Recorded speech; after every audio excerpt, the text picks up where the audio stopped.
What's going on, Inside Out? Thank you for tuning in. My name is Jackson. And I'm Jamie, and we are so excited to be hanging out with you guys tonight. In case you didn't know, we are celebrating the incredible class of 2020, and we also get to learn and hear from their incredible perspectives. But before we get there, we actually put our class of 2020 to the test. And what we had them do is we actually had them play a classic game of Are You Smarter Than a Fifth Grader? And we want to see if our class of 2020 is smarter than a fifth grader. So take a look at this video.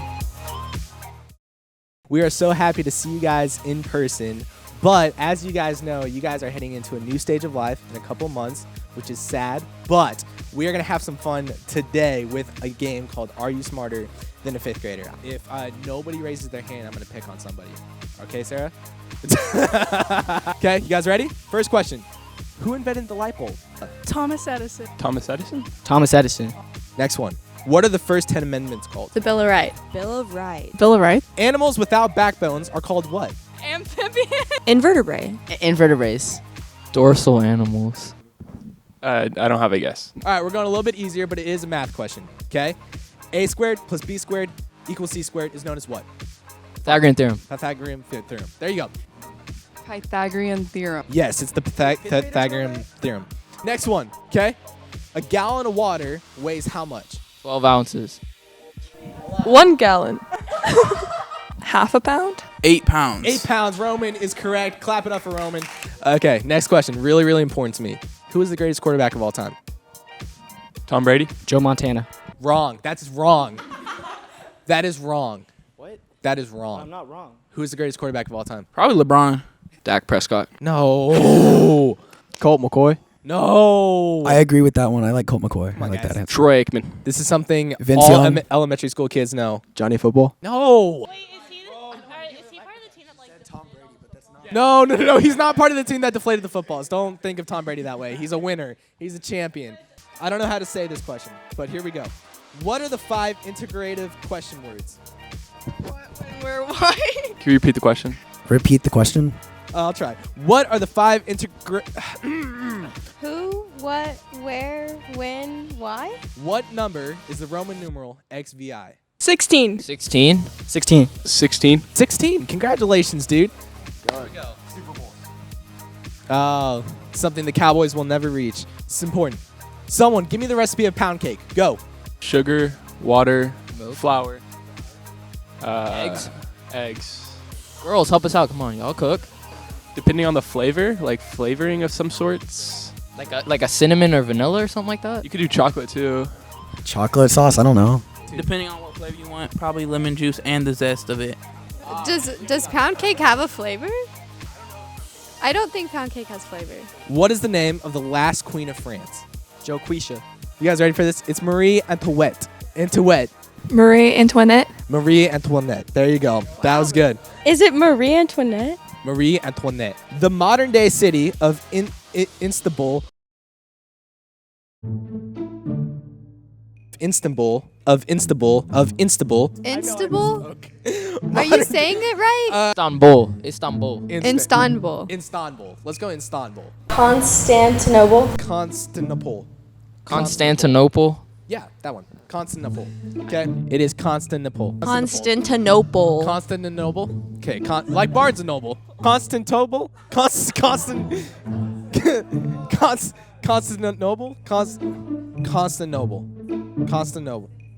Constantinople. Jamie, I don't know about you, but I don't know if I should feel more scared or impressed at the fact that the class of 2020 is going to be voting here pretty soon. I think what's scarier is the fact that Matt already can. All right, Jamie, what do we have going on for the rest of the night tonight? Now, before we hear from our seniors, many schools give out senior superlatives, but we want to do our own version of that tonight with our seniors. So in just a second, a screen is going to pop up with some senior superlatives, or most likely tos, and a picture of some seniors. And what we want y'all to do is we want y'all to comment in the live chat which senior you think best fits that superlative. So go ahead and take a look.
All right, I got a couple quick announcements for y'all before we get to hear from our class of 2020. The first one is that we're actually not going to be having Inside Out next weekend due to Memorial Day, so have some fun with your family on Memorial Day. And the last announcement that we have is that we're going to be back here for our last Inside Out of the year on the 31st. So block off your calendar, do what you got to do to be there because it's going to be so much fun. You're not going to want to miss our last Inside Out.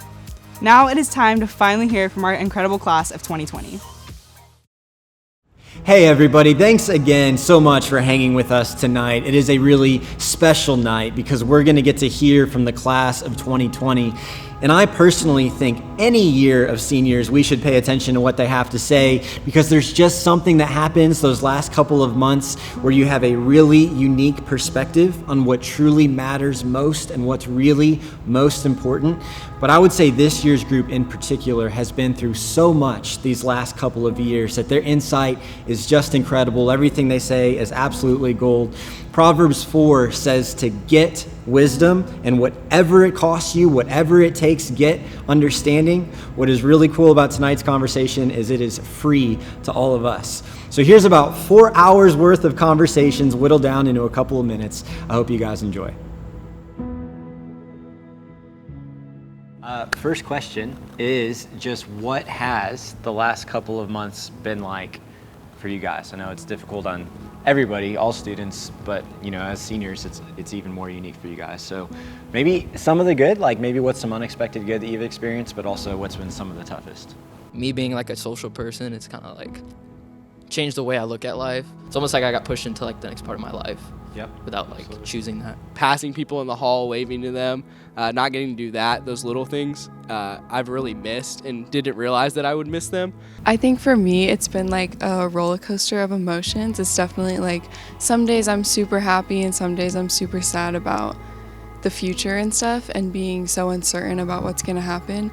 I think it's kind of allowed me to like realize how grateful I am for everything and like everyone that I have. It was kind of a blessing in disguise that I got to be with my family like every day. I have 3 brothers and we all have extremely busy lives. It's made me come back. Like whenever we come out of this, like I'm gonna enforce those like relationships so much stronger because I value them. Like it's just showing me how much like you should value your like relationships. Looking on the last 4 years and thinking about where you're going next, what stands out now as the most meaningful or the most important parts of high school? I think that one of the benefits of going to a school like Round Rock where it's like so huge and there's 3,000 people there is that you really get to get out of your comfort zone and talk to people that you never thought that you would have talked to. I'd say the most meaningful part for me is just the relationships. Everything that I've gone through, and whether it's good or bad, I've had those people to lean on or laugh with, and that's like the best part and the parts that I will remember the most. It's not like the grades or anything that I achieved, but it's the relationships and the genuine connection that I had with people.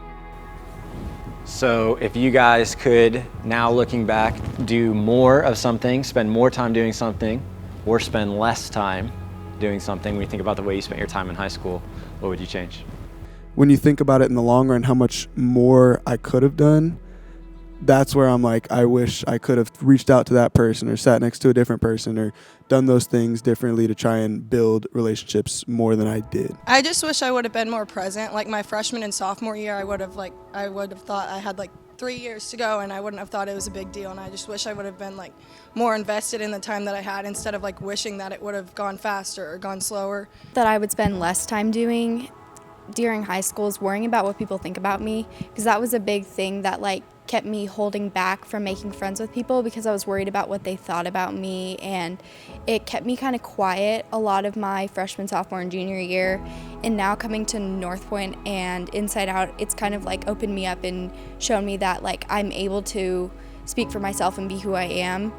This next one is kind of broad because it could apply to almost anything in life, but as you think about the last 4 years, maybe it was a success, like a great moment, or maybe it was through a failure or a hard moment. What would you say are some life lessons that you've learned over the past 4 years that you feel like are now most important kind of guiding principles for you? Okay, I think the biggest lesson I have learned is like saying no is okay. Because I have spent so much of high school just go, go, go. Like I said yes to everything because I felt like if I said no, I would like my friends wouldn't want to hang out with me anymore. Like I would stop getting invited. But in the long run, that's just like not true. And like it's totally okay to like say no. I think one of the biggest things I've learned throughout high school is that it's super important to have a support group, whether that's like a small group, a parent, a mentor, a best friend, just like anyone you can talk to about anything like super comfortably. I think that's extremely important because high school is long. It comes with a lot of ups and downs, and I think it's important that everyone has someone that's there for them. One of the most important things that I've learned is that whenever you want to achieve something, it takes time to do that. And whether that's something as simple as studying for a test and getting a good grade on it, or building an actual relationship with someone, like it takes time and things just don't happen like that. Like you need to actually put effort in and put time in to see the results that you want to see. Just don't ever forget that you're valuable. And that as you grow through high school and you learn, just don't forget that you're such a valuable person and that you matter in your high school and that you can make an impact in your high school.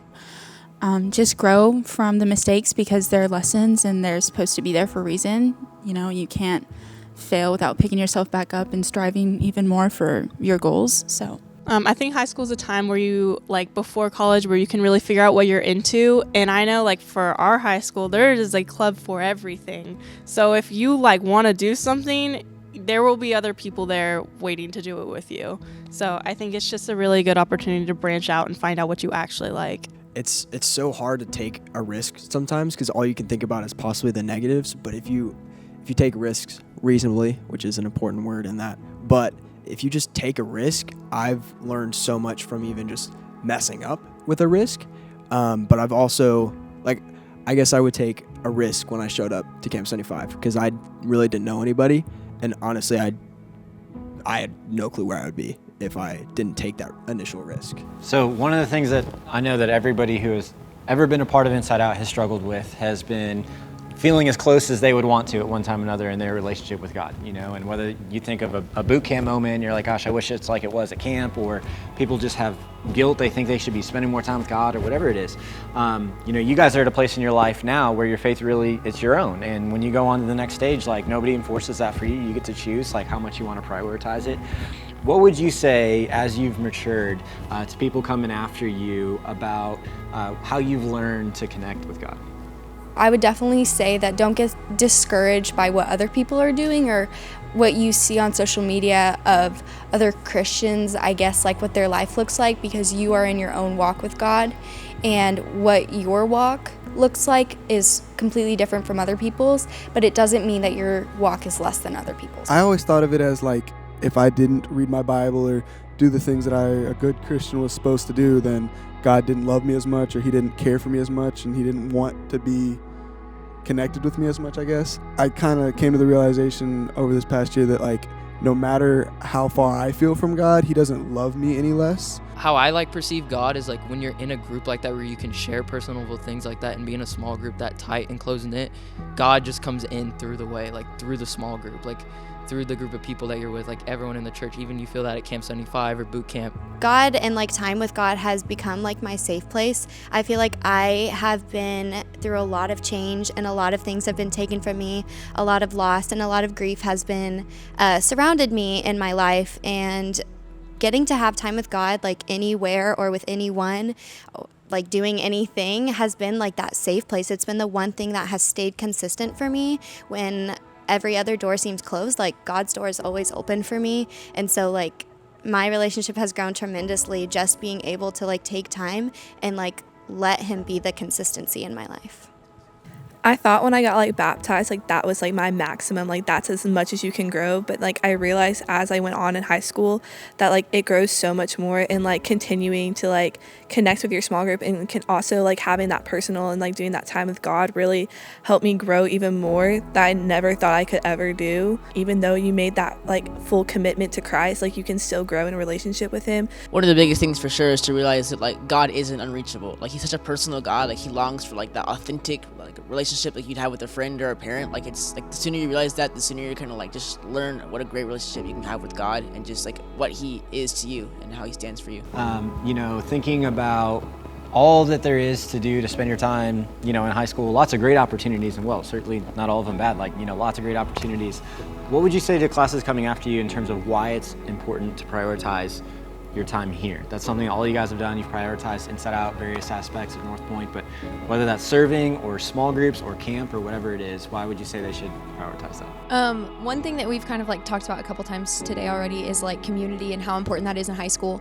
And I think something that especially our class has learned in the last few years of our high school experience was you don't necessarily know when you'll need that community, and life happens and things happen, and you'll have hard weeks and hard days out of nowhere, and having that community there for you is just something you don't know you need until you need it, if that makes sense. And so I'm grateful that we were able to be a part of InsideOut and have that community before we even knew that we would need to lean on it and have people to talk to and communicate. So I would say just to spend time, with your small group and opening up and talking, because there will come a time in your high school career, like they've been saying, high school's long, that you're going to need people to talk to, and small group leaders and adults that are there for you and can support you throughout.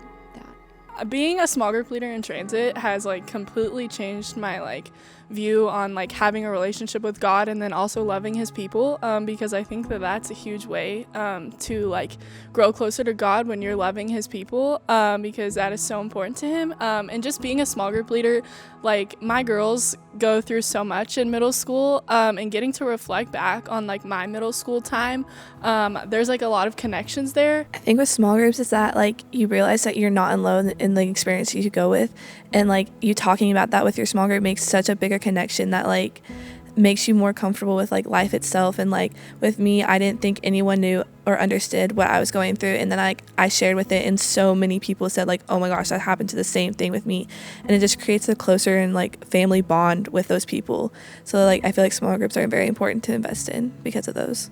I think most of us can say that it's important, or it makes us feel important when it feels like someone cares for you. And I think by prioritizing serving and investing in others, it just shows your community that you care about them and that you want what's best for them, and that if they need anything, they can always come to you or ask for help, or get more resources through you. And so you never know whose life you're going to touch and what kind of connections you're going to give them as well. So I feel it also helps give people a bigger voice. I value all of my friendships, but there's something about the friendships I have within my small group that are so different and so special to me, because my friends in my small group I've gone through all of high school with, and I've never had a group of friends that I could go to for literally anything, anytime I need help with anything or just to talk about anything. It's such a deeper relationship, and it's really helped me grow. And I think that it's just been such a key part of my high school experience is connecting with those people on just a different level than a regular friendship, because my small group has really impacted me. It's so huge. You benefit and other people benefit from it. You grow, and then you also cause people to grow. So there's just so many opportunities and places for you to go and to experience this love that God has given us. And if we hold back and we don't come, or we don't show up a Sunday, or we don't go to small group, you don't realize in the moment what you're missing out on. But I can tell you, after being in my small group since 3rd grade and the connections and the relationships that I've created, it's just so amazing to see how I've truly grown around the people that I've had. I've made North Point my home. I love being here. I genuinely enjoy every minute that I spend here. But one of the reasons that I think that it's so important for you to prioritize as much time as you can towards North Point is because Jordan's talked about it in some of his messages before about how there's the trickle-down effect. And with Camp 75, you make one kid's day ecstatic, and they go home and they talk to their parents, and then their parents talk to another family, and then you don't know how much impact you showing up to one more Sunday, or that Sunday that you are questioning going to, you don't know if you could impact someone in your small group, or if you could just say hi to someone and make their day. And it really does go to show every little thing that you do does have an impact towards other people. And so trying to make as much time towards North Point as much as possible, really it just exacerbates how much how many trickle down effects you can have with so many different people. It's hard to realize in the moment, but there's such an incredible growth that comes with it too. Like looking back at the past 4 years of my high school life, there's so many things that I'm thankful for, and like that I love the relationships that I have. And if I take small groups and serving out of the past 4 years, I know so many of those things I wouldn't have, and they wouldn't be in my life today if I hadn't been a part of those things and been investing and learning from those things in my life. You know, one of the things that I think often makes high school difficult for a lot of people is that for a lot of us, it's the first time in life where we've experienced some real pain, some real tragedy, some real setbacks. Some of us, it's earlier than high school, but as the longer you live, the more we will all go through that. And I think one of the things that's really interesting about this class in particular is that you guys have gone through a lot of collective suffering. You know, it's normal for us to have like individual things in our life that we're hurting or at home or whatever, but going through the same thing together is kind of unique. And you guys have had a lot of that, you know, losing, you know, a friend, for some of you, a best friend in Miles a year ago. And then now what has happened with COVID and the anxiety with that and all that has been taken away from you guys. That's unique what you guys have gone through. And for me personally, I definitely wouldn't have wished for, you know, the personal pains in my life, but it also has usually been some of the greatest, you know, teachers for me as well. And I'm just wondering for you guys, how are you looking at the difficult things that you've gone through? Like, do you feel like you've learned things? Do you think you've grown? You've taken away some things? Like, how are you processing all that you guys have experienced together? Okay, I think that I have learned that it's okay to be angry, it's okay to be upset, like you should feel those things and like your feelings are valid. Like you are totally like allowed to feel that, because for so long like I have felt like I'm not supposed to be angry, I'm not supposed to be sad, like I'm supposed to just keep moving forward. But like you can feel those things, but at the end of the day, like it doesn't help to keep it all to yourself. What helps is like leaning on other people, connecting with other people. You can't grow without pain, and like, you know, things have to happen for you to like change, and everything happens for a reason.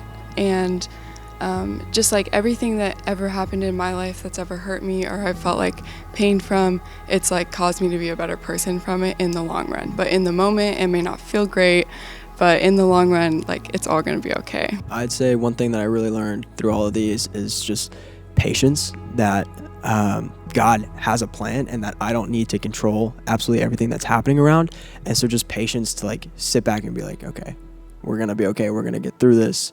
Now, what can I do in this very moment that'll make today better? So I think patience and just slowing down has been something that I've always struggled with, but I think being, especially in quarantine, has really helped just give me patience.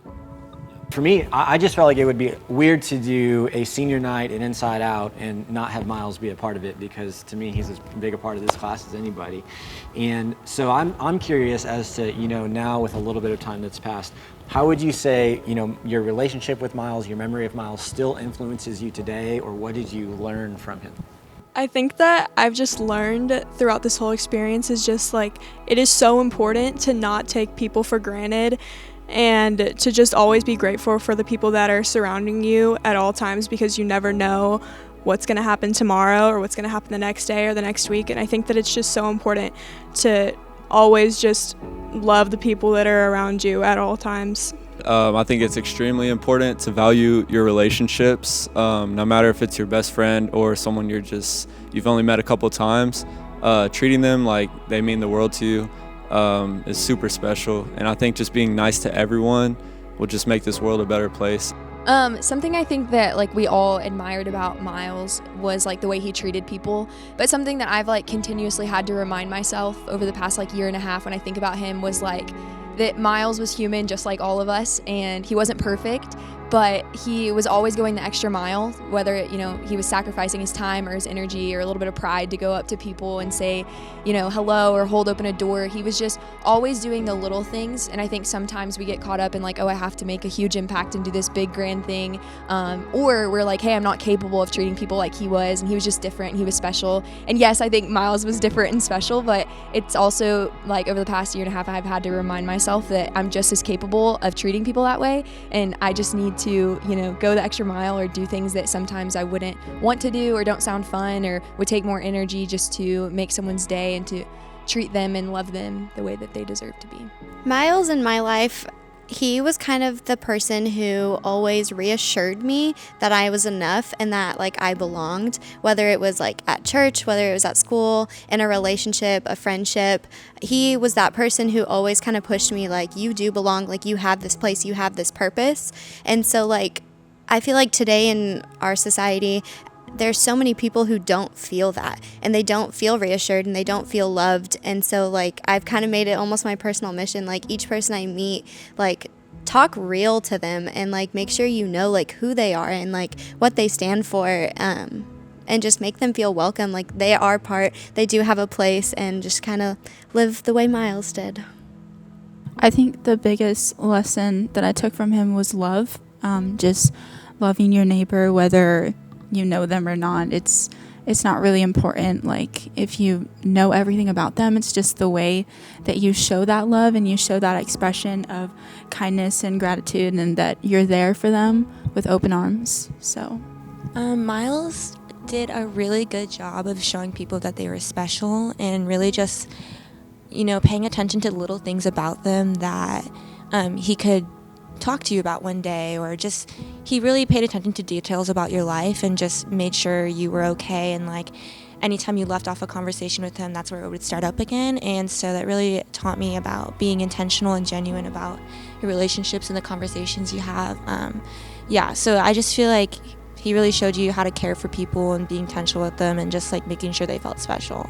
And that just reminds you a lot about the way Jesus treated other people. So for me, the way that I look at things is I try to find something good out of there, because I know God has a plan, but it's really hard sometimes. And what really helped me throughout all those big moments, and these big moments, I guess, because it's still happening, but is finding the good things. And it can be tiny. It can be like a tiny little thing. Like when Miles passed, all that connection, all those connections that were made, just seeing all of those happen was kind of eye-opening, because when that happened, everybody thought, why that shouldn't have happened, why him, all that. But in the long run, when you think about the connections that were made, it could have only ever happened in that time period. So when you think about it, if it would have happened a few years later down the road, those things could not have happened. It wouldn't have been able to happen. He's the reason I came to North Point, the reason I came back to Christianity, the reason that I am here right now. So that's how I kind of look at life is, you know, your attitude and the way you treat someone can change their entire life. You know, you may not think of that, but just smiling at someone in the hallway, just saying, hey, how's your day going, or how are you doing, can really change the course of somebody's life. I would say that most of us have grown from the loss of Miles. That was tough. Clearly, it didn't just affect North Point. It affected everyone that has ever met him. But yeah, I feel like it's made us all stronger, and I feel like it united us together through that loss. Like at least our small group personally, I know it did. Our small group before the loss of Miles, we were kind of drifting apart from each other, and after, I feel like everyone just like was there for each other with like hangouts. Jeremy and Steve did an amazing job making us feel like know that we weren't alone in this like situation. Always texting us to make sure that we were okay. Just always being there for us. So I feel like, yeah, that made us stronger in a like more tight-knit group, like through that loss. The thing that I learned, kind of like I keep it on my phone, like it's kind of like a thing I do. Like I've had this since 2017 or 2018, like when it happened. Like Jonah made these like backgrounds, and it just says like #LLM, treat everyone like they just saved your life. And it's like, and it's on my other screen too when I go into my phone.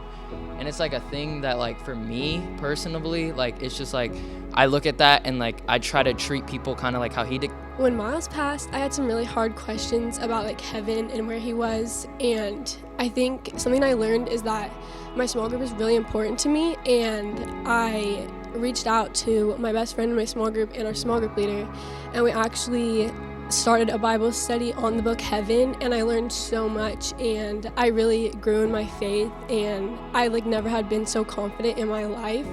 And then we like started another book after that, and we grew that little Bible study, and it's been so much fun. And I really just like, I don't know, my like relationship with God is just so much bigger now, and like it really has helped me and like made me like feel better about where I'm going in the future, because I know that I have that.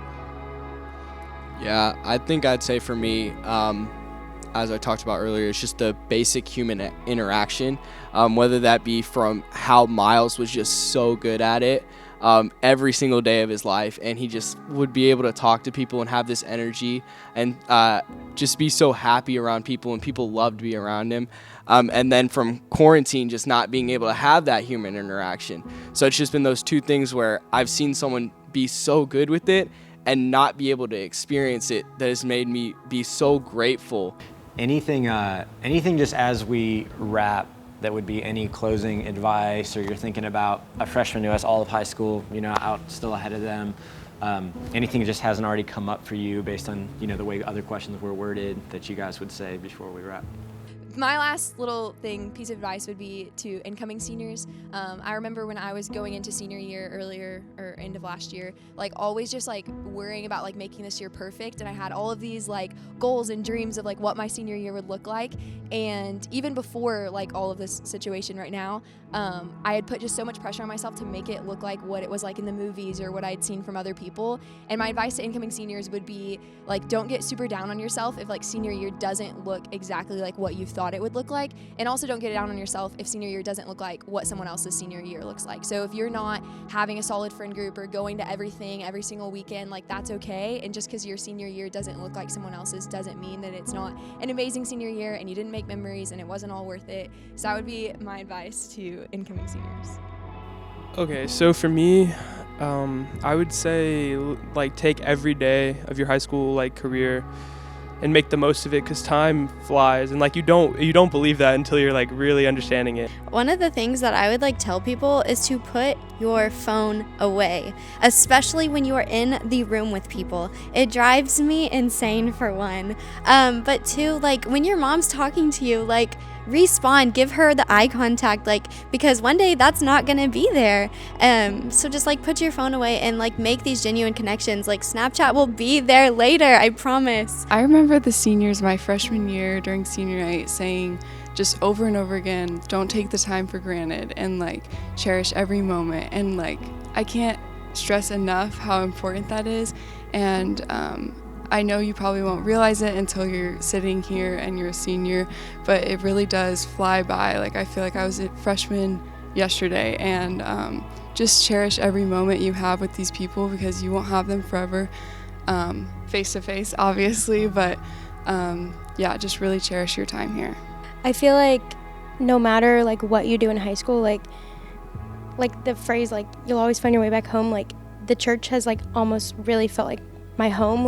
No matter what you're what you do in high school, whether you miss InsideOut for a few weeks, or you leave and come back, or you meet new people, you're constantly, there's so many new people coming in, and it just feels like a home no matter where you started or where you came from.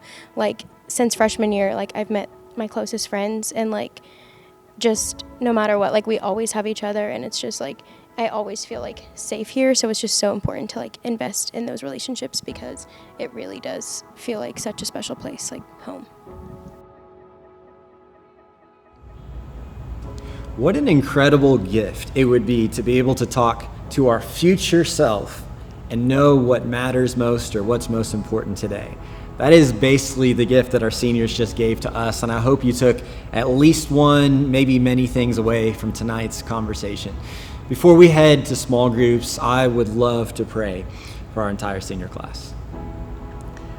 Heavenly Father, God, this has been an extraordinary group of students. We have been calling them a historic class long before these last couple of months took place. God, I'm so grateful for each and every single one of them, their contribution to my life, the life of our small group leaders, the lives of one another, and the lives of the students coming after them.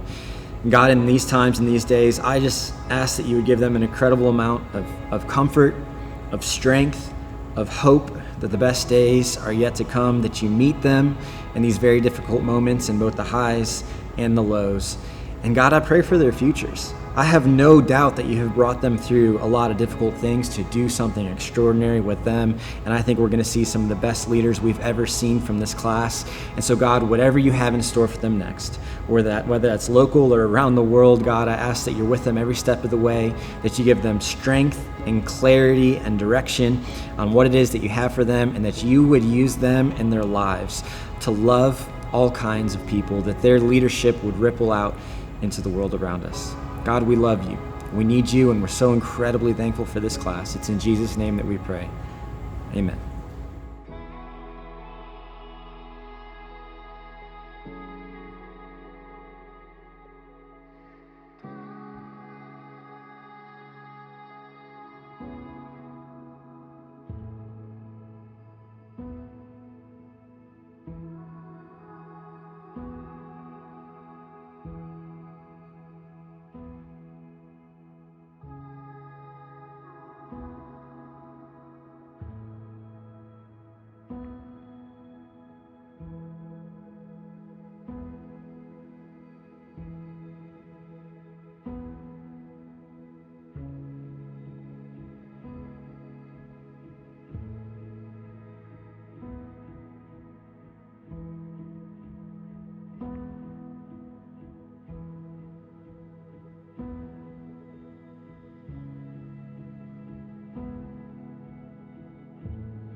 Thank you guys so much for hanging out with us tonight. Congratulations to the class of 2020. We love you guys. We'll see you back here on the 31st. If you have no idea how to get into a small group, the next couple slides will tell you how to do so.